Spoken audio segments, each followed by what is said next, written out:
Ótimo. Lucas capítulo 7, nós vamos ler a partir do verso 11.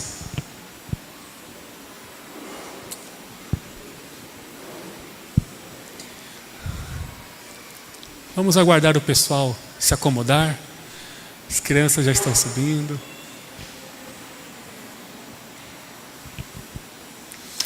Vamos lá, Lucas capítulo 7, você poderá acompanhar comigo a leitura bíblica a partir do versículo 11, que nos fala assim.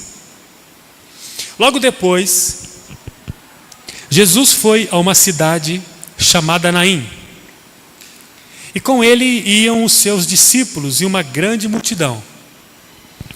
Ao se aproximar da porta da cidade, estava saindo o enterro do filho único de uma viúva, e uma grande multidão da cidade estava lá. Ao vê-la, o Senhor se compadeceu dela e disse: "Não chore." Depois, aproximou-se e tocou no caixão, e os que o carregavam pararam. Jesus disse: "Jovem, eu lhe digo, levante-se." O jovem sentou-se e começou a conversar. E Jesus o entregou à sua mãe. Todos ficaram cheios de temor e louvavam a Deus. "Um grande profeta se levantou entre nós", diziam eles. "Deus interveio em favor do seu povo." Essas notícias sobre Jesus espalharam-se por toda a Judéia e regiões circunvizinhas. Amém. Amém.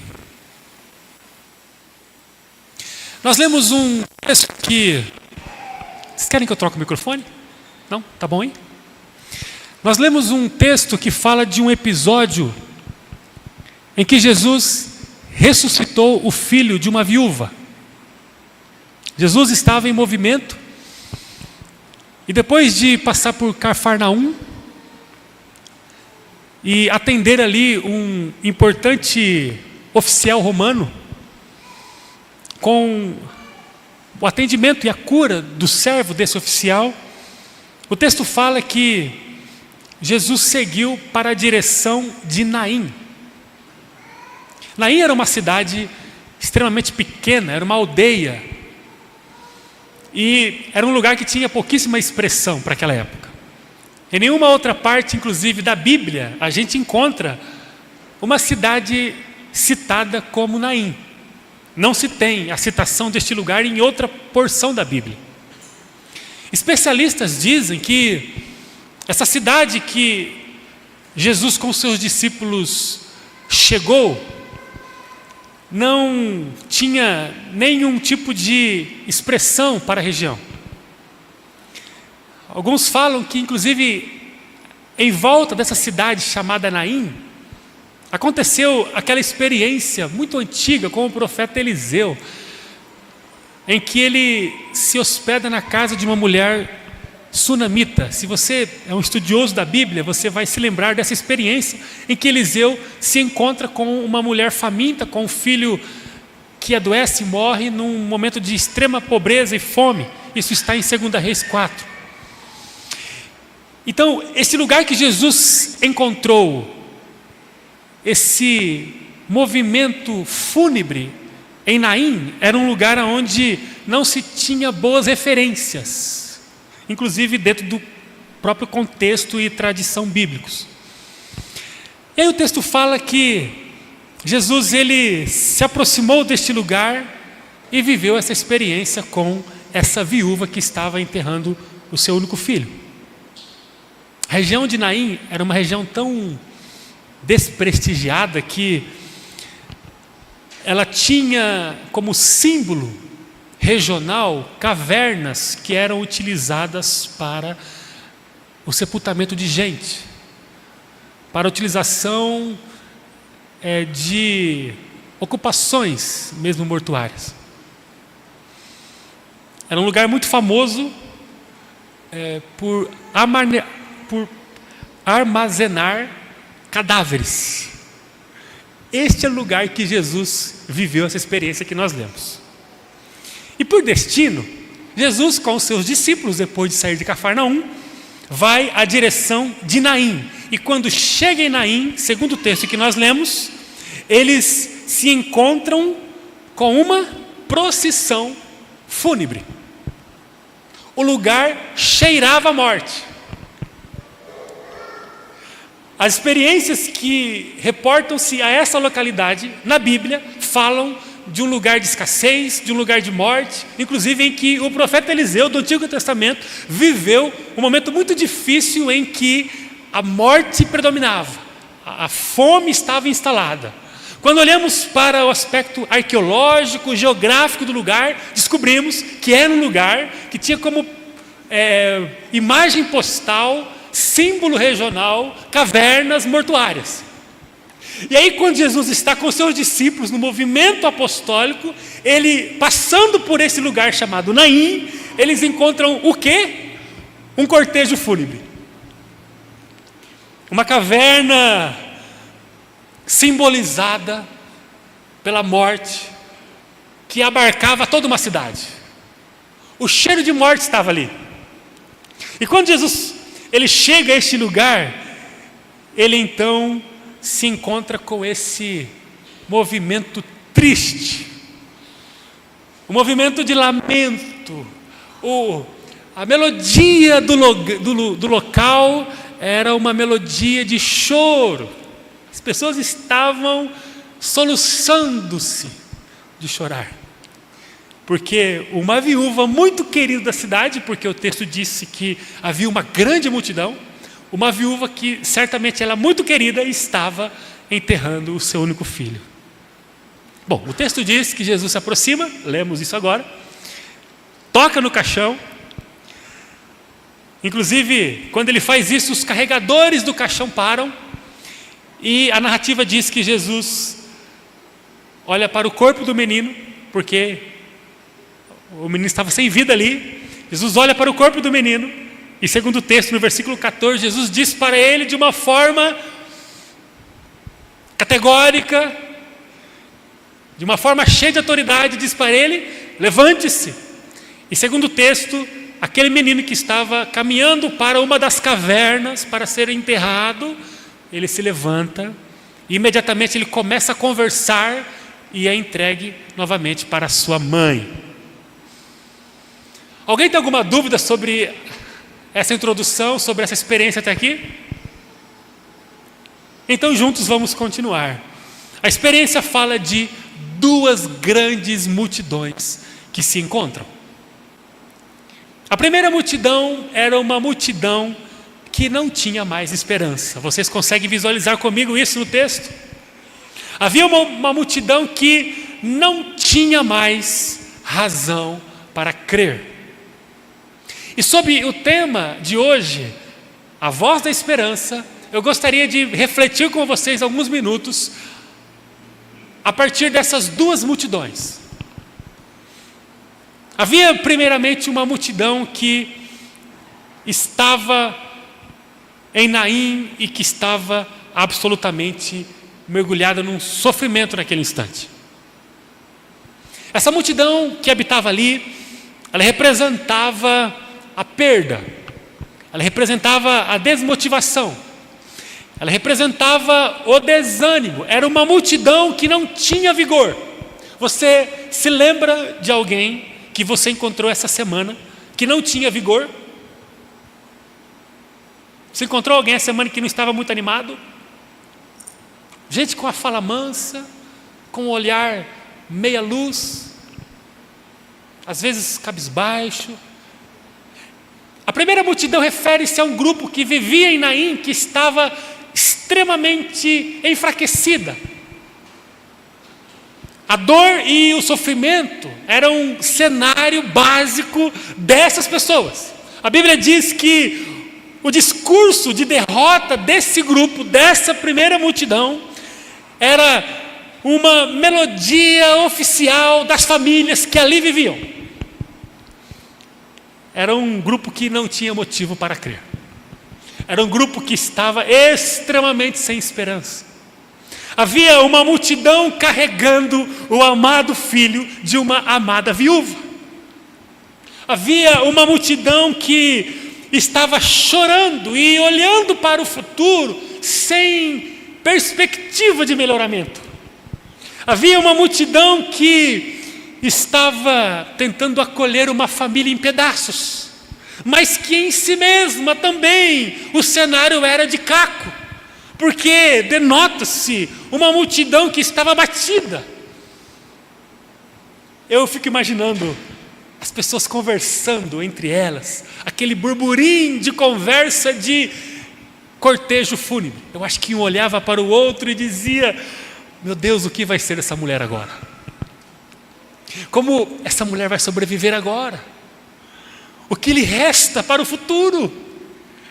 Que tipo de esperança que pode sustentar agora o coração dessa abatida mulher? Eu fico imaginando, aqui nas minhas conjecturas, qual era o discurso que permeava a multidão que estava em Naim. Porque, queridos, quando uma mulher ficava viúva na época de Cristo, era um caminho muito dolorido. A mulher sem esposo na época de Cristo, ou seja, a viúva, ela dependia dos filhos que eventualmente ela tinha para sobreviver, e tinha que ser o filho homem. Quando a mulher ficava viúva, a única salvação dela, de continuar tendo uma vida minimamente digna, era ter um filho que pudesse acolhê-la em suas necessidades mais prementes de vida, como alimentação, segurança, porque a mulher não tinha capacidade de produzir a própria sustentação social e economicamente falando. Então, a expectativa dela, o que era? Eu tenho filhos. E quando a mulher, ela perdia os seus filhos, ela entrava num caminho bem difícil. Essa mulher tinha perdido já o seu marido, e o texto que nós lemos nos diz que ela tinha acabado de perder o seu único filho, ela estava indo sepultá-lo. Era a maior tragédia que uma mulher poderia enfrentar na época de Cristo. Perder o marido e depois perder os filhos. A vida para essa mulher, basicamente, havia acabado. Ali não importava o que ela fizesse, o cenário dela era muito difícil. Essa é a primeira multidão que eu destaco.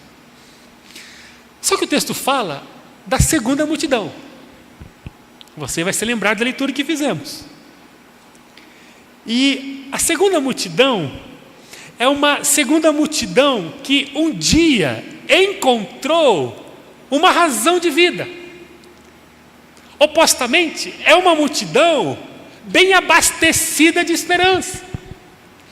A esperança pulsava no coração da segunda multidão. Era um pessoal mais equilibrado, era um pessoal mais firme, era um pessoal que tinha vislumbres, expectativas a respeito do futuro. Havia uma multidão sendo coordenada por Jesus, que era uma multidão diferente. À frente dessa multidão estava nada mais, nada menos do que o Cristo, cheio de autoridade, beleza e poder. Jesus estava na coordenação dessa segunda multidão. Ele gerava no coração dos que estavam ali, aglutinados nessa multidão, confiança. Esse povo nada temia, porque eles encontraram em Jesus uma fonte de força e de esperança inigualável. Nenhuma escuridão era capaz de atordoar a segunda multidão. A Bíblia fala de uma segunda multidão que não tinha ameaças, porque essa multidão ela era revestida pela autoridade de Jesus, que tinha todo o poder sobre demônios e sobre possessões. Jesus estava à frente, Jesus estava acobertando, revestindo essa multidão, e Jesus era aquele homem forte, o todo-poderoso, que dominava tudo, inclusive o vento, a tempestade. Jesus, no movimento de braços, ele parava o mar revolto. Jesus curava os enfermos, não importava o diagnóstico, a situação do doente, Jesus curava. Jesus dava visão àquele que nunca teve, ao cego de nascença. Jesus levantou o paralítico, Jesus ressuscitou mortos. Jesus tinha o poder sobre tudo e todos. E esse Jesus era o maestro que na batuta comandava a festa da segunda multidão. E aí, essa multidão encontrou em Jesus absoluta força, uma força que os fazia superar a própria morte. Essa multidão conheceu uma luz que rompe com toda a treva, toda a treva. Jesus passou a habitar no meio dessa galera, desse clã, dessa tribo, dessa comunidade, de uma forma que a presença do Todo-Poderoso era manifestada no meio deles, com sinais, prodígios, milagres. Porque onde o Todo-Poderoso está, aqueles que estão à sua volta vivem os efeitos da sua glória, amém? Os efeitos da glória de Deus são manifestados onde Jesus está. Essa multidão, ela um dia deixou a orfandade espiritual, passou a habitar no recôndito do Pai eterno, onde Ele reina. Passaram a chamar Deus de Abba, o próprio Pai. Lembro-me de Jesus ensinando os discípulos em Mateus 6, Pai nosso que estás no céu. E Jesus olhava para os discípulos e dizia, nós temos que olhar para Deus como nosso Pai. Lembro de Jesus falando em João 14, 15 talvez, no Evangelho, quando ele fala que agora eu não chamo mais vocês de escravos e nem tampouco de servos, mas os tenho como meus amigos. Jesus ele impõe uma realidade de cuidado integral a todos a sua multidão. Eu me lembro de João 14, quando Jesus ele olha para essa multidão e fala assim, pessoal, vocês nunca mais vão ficar sozinhos.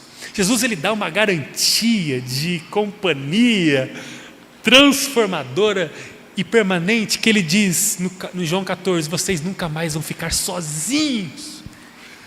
Eu vou um dia para o Pai, mas o Espírito do próprio Pai vai descer e vai estar aqui, e com Ele e através dEle, por meio dEle, eu estarei convosco todos os dias, até a consumação dos tempos. Jesus ele foi reiteradamente dizendo para essa multidão, eu estou com vocês, está tudo bem, vocês estão seguros, vamos estufar o peito, levantar os nossos olhos e caminhar na direção do mundo, com muita esperança, porque a esperança é apenas um produto de inúmeras coisas que eu vou desaguar sobre vocês, como alegria, força, autoridade, poder, virtude. Atos 1:8, eu darei a vocês autoridade quando o Espírito Santo descer sobre vocês, e vocês terão minhas testemunhas. A Bíblia fala de uma autoridade, do dínamos, do poder de Deus que é manifestado sobre o seu povo. E o texto fala que essa multidão, pujante, forte, cheia de autoridade e vigor, se deparou com a primeira multidão, que era uma multidão abatida. A história diz que as multidões se encontraram em Naim. Um dia, a multidão da esperança, ela invadiu a pobre aldeia de Naim, e ela interceptou a caminhada da multidão da morte.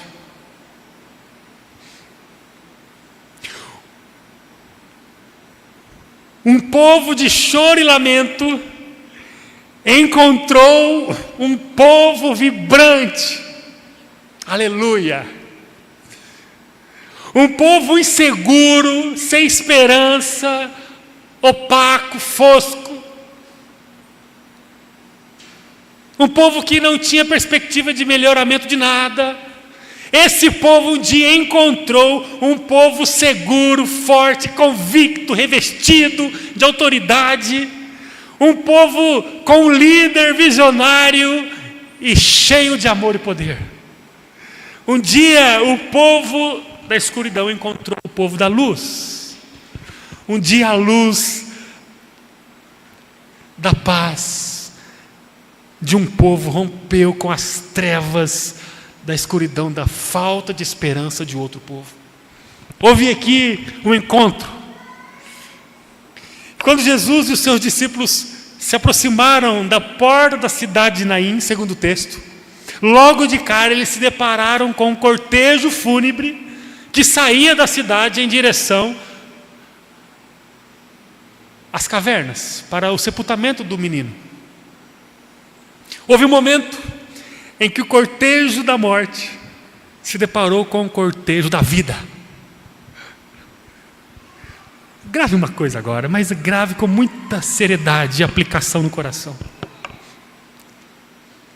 Todas as vezes que o cortejo da morte se depara com o cortejo da vida, o cortejo da morte precisa parar suas atividades. Eu vou repetir. Todas as vezes que o cortejo da morte se depara com o cortejo da vida, o cortejo da morte precisa interromper o seu movimento. Jesus Cristo e a sua multidão, segundo o texto, interrompeu a caminhada do cortejo da morte. O cortejo da morte tinha muitas razões para chorar. O quadro era o mais triste. Era mais do que a perda de um filho. Aqui a gente entende um futuro comprometido. No entanto, a mulher que estava indo enterrar o seu filho, ela escuta da voz de Jesus, o líder da multidão: não chore, não chore, não chore. Meus irmãos, minhas irmãs, o mundo sem esperança precisa ouvir essa mensagem da multidão que anda com Jesus, né? Não chore, não chore. Jesus quebra todas as regras. Ele toca no caixão, uma coisa que era proibida cerimonialmente falando pela lei de Moisés. Mas Jesus, ele mostra que a misericórdia, o acolhimento, a voz de vida, ela sobressai a própria lei, porque ele é o aperfeiçoamento da lei. Jesus para o cortejo e diz para aquele defunto: levanta-se, levanta-se. Naquele momento, o destino da multidão sem esperança passa por um movimento de transformação e um novo futuro nasce, cheio de esperança, preparado para a vida. Jesus se encontra com aquele movimento e uma transformação acontece. Queria orar com você. Mas antes disso, queria perguntar a você: você está em qual multidão hoje? A voz da esperança está ecoando neste local agora. A voz da esperança está ecoando neste local agora.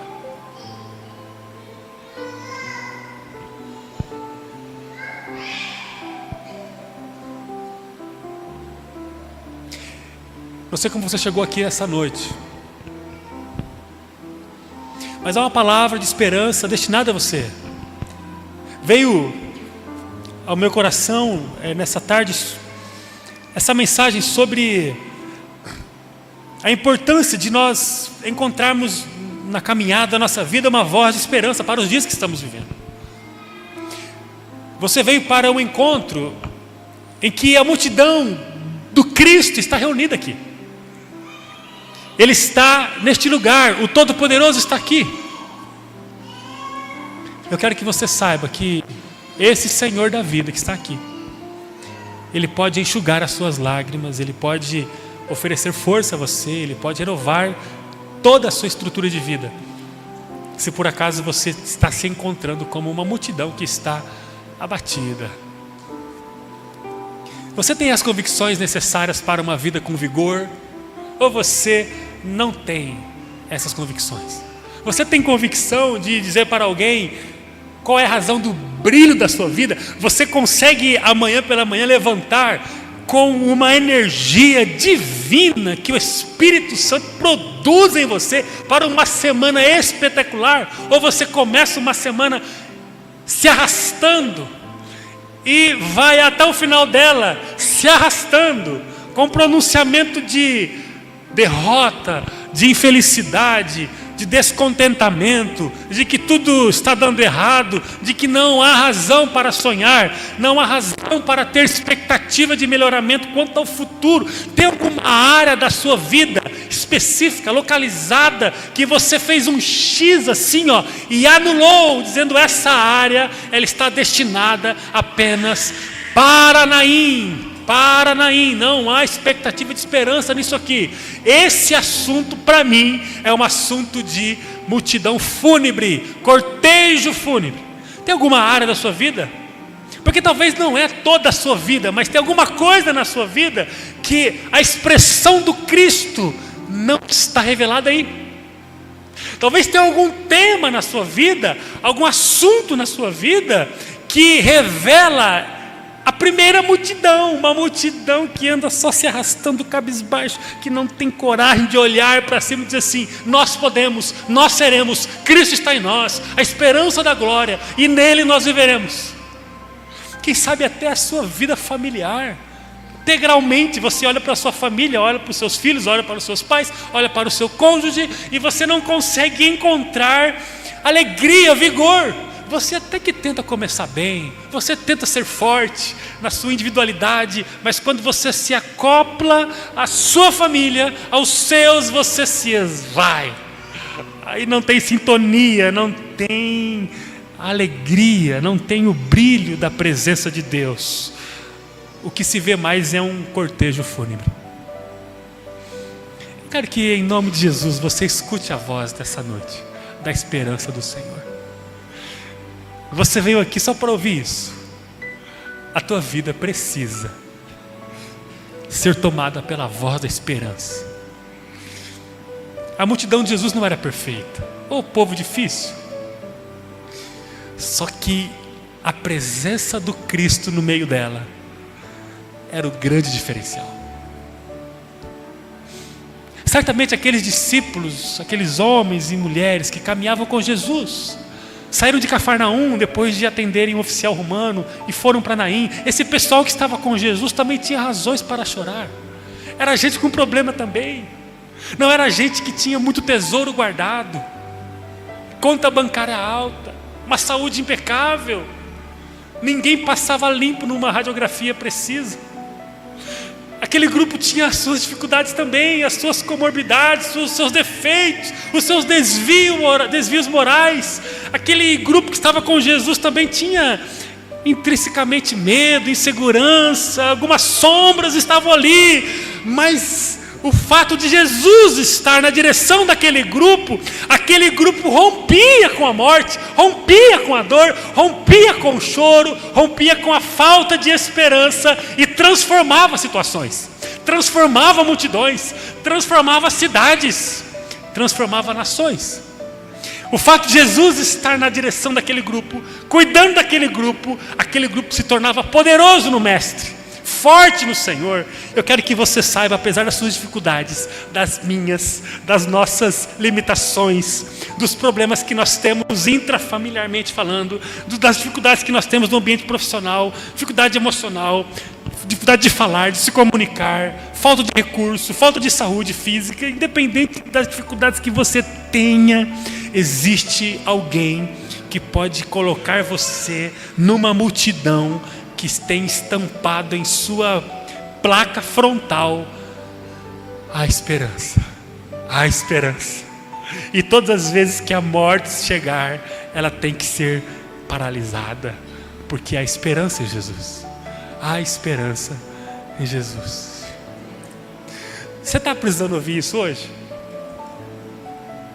Então você ouviu. É tempo de esperança. Tem muita coisa nova para acontecer em Deus. E não aceite a melodia fúnebre tocando nos seus dias, tocando na sua família, tocando na sua planilha de agenda, tocando naquilo que você faz e tem. Em nome de Jesus, não deixe que a melodia da morte predomine sobre a sua vida. É tempo de celebrarmos o forte Deus que opera em nós. É forte e poderoso e nos ama incondicionalmente. Se tiver alguma área na sua vida precisando desse toque de esperança, Jesus está dando a você agora. E olha, tem muita coisa boa para a gente viver juntos. Tem muita coisa boa para construirmos juntos. Hoje nós saímos, ontem, na verdade essa semana, tivemos tantos encontros de planejamento. Nós estamos assim com o carro já em giro alto na linha de largada. Nós estamos já com os motores aquecidos. E nós vamos dar start agora. E a gente sai com o coração assim, com tanta expectativa.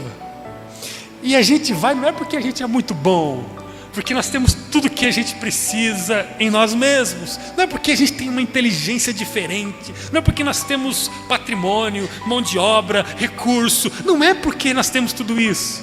Porque na verdade nós não os temos. Mas nós estamos com o motor aquecido, com o alto giro já no motor. E vamos sair em largada, porque nós cremos que Jesus está em nós. Porque nós cremos que nós é quem somos a multidão de Jesus no mundo. É porque os nossos irmãos aqui de cima também é essa multidão de Jesus. Os nossos irmãos aqui de baixo, cada comunidade dessa cidade que centraliza Jesus como o centro, essas comunidades formam conosco a multidão de Jesus. E nós vamos, na autoridade de Jesus, caminhar, pronunciando a voz da esperança a todo mundo. E as famílias vão chegar. Porque apesar de nós, apesar das nossas roupas às vezes maltrapilhas, rasgadas, nós vamos ficar na sombra do onipotente Senhor. Aquele que habita, lembra do Salmo 91? Aquele que habita a sombra do onipotente encontra descanso. Ele é o nosso escudo, ele é a nossa proteção. E nós vamos na sombra do Cristo, e nós vamos caminhando. E de repente, alguém vai entrar no seu caminho. Não é que você se preparou tanto que ficou pronto a ponto de ser forte. Não é isso. Você tem as suas fraquezas, suas limitações. Mas você se insere no movimento onde Cristo está. E você vai começar a andar com esse grupo. Você vai começar a andar com esse grupo. E as pessoas vão entrar na rota do seu caminho. E você poderá, pela ação do próprio Cristo, tocar em cenários de morte, choro e desesperança. E você verá o milagre de Deus de muitas formas. Meus irmãos, nós estamos começando o nosso ano ministerial. Muitas coisas vão acontecer a partir de agora. Você tem que ficar conectado à nossa agenda semanal. Eu quero que você saiba que nós somos a voz da esperança. E a gente reconhece a falta de um monte de coisa. Um monte de coisa. Mas o Cristo está saltitando em nosso meio, celebrando o projeto divino. E nós estamos com Ele, amém? E nós vamos juntos. Dia 8, o encontro das mulheres aqui, não é? Já vou antecipar logo. Eu vou misturar hoje a mensagem com os avisos. Dia 8 as mulheres estarão aqui, todas lindamente perfumadas e bonitas. E elas vão trazer as amigas. E algumas das amigas estarão com bastante problema no coração. Gente que vai entrar ali com um sorriso no rosto, mas com o coração entristecido e com a vida abalada. E elas vão chegar aqui e vão encontrar um grupo de mulheres que não são perfeitas, que não têm os melhores maridos do mundo, que têm dificuldades em muitas áreas. Mas, embora algumas tenham muita sorte aqui na igreja, né? Eu não vou apontar, mas tem umas mulheres muito abençoadas que com uns maridos muito bons, mano. E aí essas mulheres vão encontrar um povo que tem dificuldade, mas que está no movimento de Jesus, que olha para Jesus, que vai receber um diário devocional, que vai levar para casa um diário devocional e que vai começar a ter uma vida junto com algumas mulheres de um lugar muito especial que chama cuidado, crescimento. E o dos homens? O dos homens é o que mais promete. A gente tem tanta certeza que Deus vai fazer, que a gente nem marcou a data ainda. Está tudo nas mãos de Deus. Mas vai acontecer nessa semana talvez. Deus está na direção dos homens. E a gente às vezes entrega tanto, né, dos homens, que a gente nem se programa para algumas coisas. Mas vai acontecer talvez no dia 7, nós vamos estudar melhor. Mas vai ser daqui a alguns dias, só os homens. E aí as mulheres vão sair simultaneamente para esse movimento glorioso, que passa pelos pequenos grupos nas casas e que vai passar pelos discipulados. Vai acontecer. Juniores, kids e a juventude. Vai acontecer. Eu quero muito que você seja essa voz de esperança no meio do mundo. Amém, gente?